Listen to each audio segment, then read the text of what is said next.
The Senate Intelligence Committee. Good to see you, Senator. Good morning. There have been very strong denials from the administration that there was anything classified. So quite simply, was this classified information or not? Absolutely.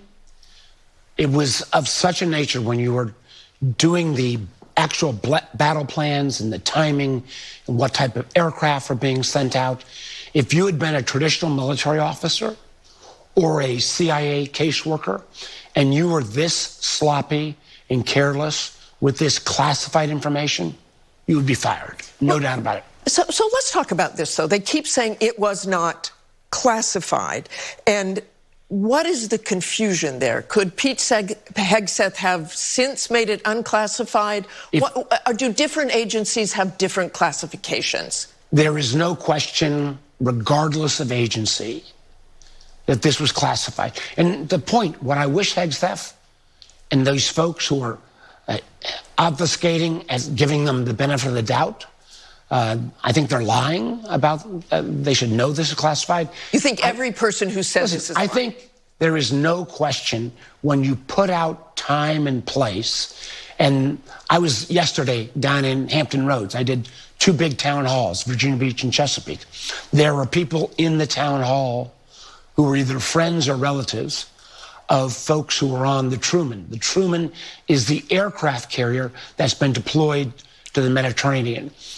Those folks were saying if their friends or loved ones were flying those jets and that information had been released and the Houthis were able to change their defensive posture, we could have lost American lives, and folks in Hampton Roads know that. That's a big military community. It's a big military community because, it insults the intelligence of the American people when somebody says, oh, no, nothing classified here. And remember, again, to add to this, this is not a one-off. In the first 2 weeks, they mistakenly gave up the information of about 200 CIA agents, their identities. They can't be deployed now.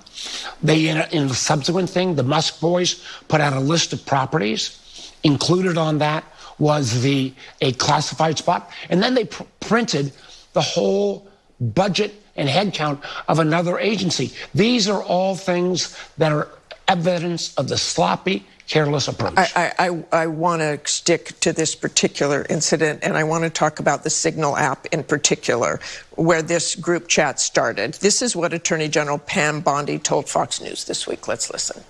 I think Signal's a very safe way to communicate. I don't think foreign adversaries are able to hack Signal, as far as I know. Is that true? Signal is safer than your normal cell phones. It is encrypted. But if Ms. Bondi had looked at any of the guidance from the intelligence community, which states explicitly, do not use Signal for classified information. Do you use Signal? I use Signal to talk to someone because it is safer. I actually encourage people to use Signal. But that still doesn't mean because it's safer, you can put classified information. Matter of fact, again, if Ms. Bondi knew anything about her job, she would know that we have reports of China and Russia both trying to break into Signal. So you say you use it because it's safer, but what is it that you're talking about that you need to keep safe? Listen, my personal conversations, I'm sure your personal conversations, we know that after Salt Typhoon, China can penetrate any of those calls. So being on Signal, smarter, yes. Is it able to put classified information? Absolutely not. And matter of fact, one of the things we've been asking, have we collected back the phones from these individuals to make sure there's not malware? The bad guys could put malware into your phone if they've got access, even without touching it. And we don't have information. Very quickly, if you can. The administration has been rightly very critical of the Biden administration on the disastrous Afghanistan withdrawal, but they have also asked about accountability. There was no accountability really in that either. Listen, I thought the withdrawal from Afghanistan was a disaster. I'm first to agree with that. We have a classic screw-up right here. If there is no accountability, not only will the military and the intel people say, why are our bosses not being held to a higher standard? And then Our friends, you've already read in public reporting how upset the Israelis are based upon some of their information. But should there have been accountability for the Afghanistan withdrawal? I think there should be accountability whenever there are screw-ups of that nature or this nature. Okay, thanks for joining us this morning, Senator Warner. Appreciate it. Thank you, Martha.